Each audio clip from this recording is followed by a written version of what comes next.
His eyes were like the Arabian Sea, brooding, infinite, concealing shipwrecks. Mira, please. Just mentioning the Arabian Sea was enough. It didn't need a psychoanalysis. You told me to reveal, not tell. I asked you to write, not drown us in metaphor. Jhumpa Lahiri's melancholy, Arundhati Roy's pacing. And did you actually steal this line from The Alchemist? It was used as an allusion, a literary device. No, it's an admission of defeat. So you're telling me that I'm not original because I write about an Indian girl moving to Mumbai and finding love? No. Because your protagonist Divya moves to Bombay, works in a cafe, falls for a kurta-clad activist who also happens to be a Rumi-quoting, brooding poet who prefers Irani chai to matcha. Frigging, worn-out, cliche. Look, you're the one who said that everybody's story has been told. Originality is dead. What counts is how you tell them. Exactly. And you tell it with stolen ideas. This sentence here. I read it in a blog somewhere. The monsoon didn't wash the city. It revealed it. What is it with Indian writers and their need to romanticize rain? I used to love walking home from school in the rain. I just took some inspiration from my childhood memories. It's one line out of 70,000 words. That one line tells me that you don't trust your own creativity. And the plot. Small town girl moving to the big bad city. Have you heard of the movie Ram Teri Ganga Meri? People who saw it in the 80s don't remember anything except for Mandakini's bare breasts. You know what your problem is? You read a draft for just 10 minutes and you decide a writer's worth. I'm not judging your worth, I'm judging your work. There is a difference. Is that? Because ever since your wife left, you've been grading everyone based on anger instead of empathy. Ah, come on. My marriage has got nothing to do with your derivative drivel. It has everything to do with it. You sit here dissing everyone because you are bitter. Just because your love story ended badly, you think every love story will. You think love is a cliche, so anyone who writes about it must be naive. It's not about love, it's about craft. And craft requires honesty. Then be honest. Admit that this has nothing to do about my writing. You're just mad that a 24-year-old can think about writing things that you gave up on. What things? The students' rights? Sipping hot chai in the local dhaba with your beloved in a monsoon night? No, it's about believing that people can change, that they deserve a second chance. Why did you come here, Miri? If I'm this washed-up cynic who sees nothing but cliches, why did you come to me? Because you've been grading my life through this book. Too young, too hopeful, too naive. Maybe what you really mean is too young to know better.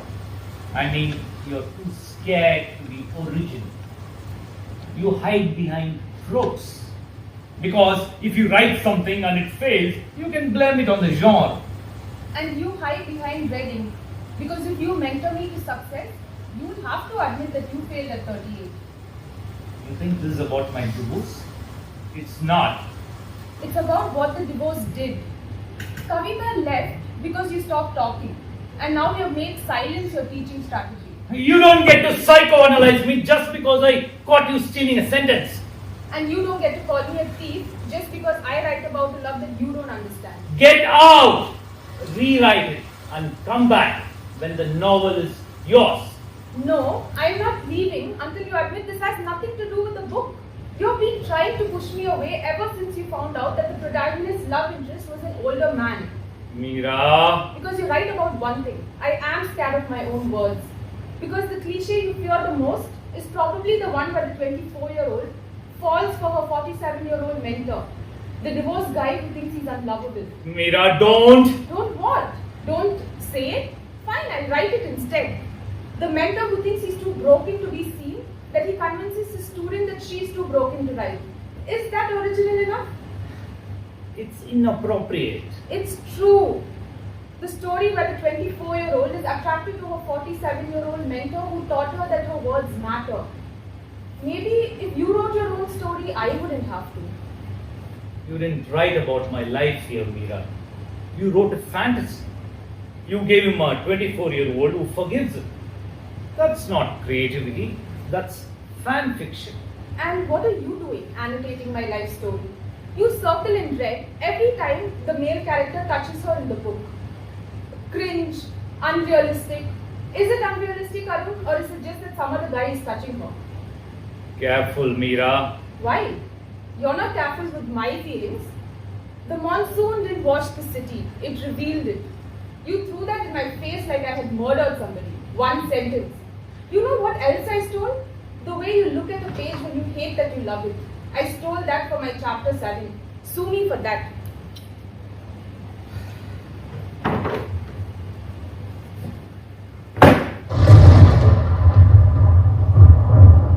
You want me to admit it?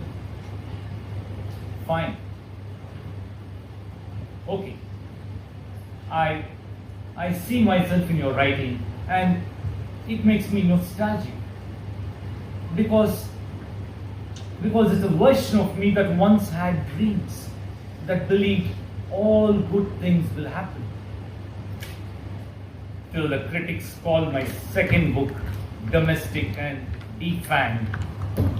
So, you punish me? You critique my writing to death because I portray you as a hopeful guy? You're not in love with me, Mira. You're in love with the idea of fiction.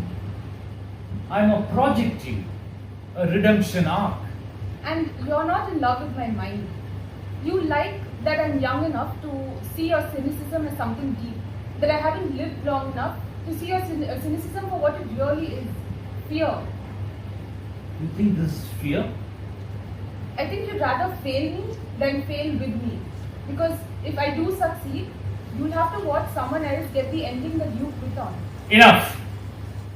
You want me to cross the line? If I do this, I become another cliche. A predator in the literary world. A footnote in your memoir. If you send me away, you become the cliche you fear. The man who edits his life so much that there's nothing left but footnotes. This line here about the monsoon, it's a good line, but it's not yours yet. If you're going to steal like an artist. Think about it. Take it apart. Find out why it haunted you, and then write it in a way only you could. And the part where I like you? That part needs some work and time and several drafts that I am not qualified to edit. Should I rewrite it? We both need to.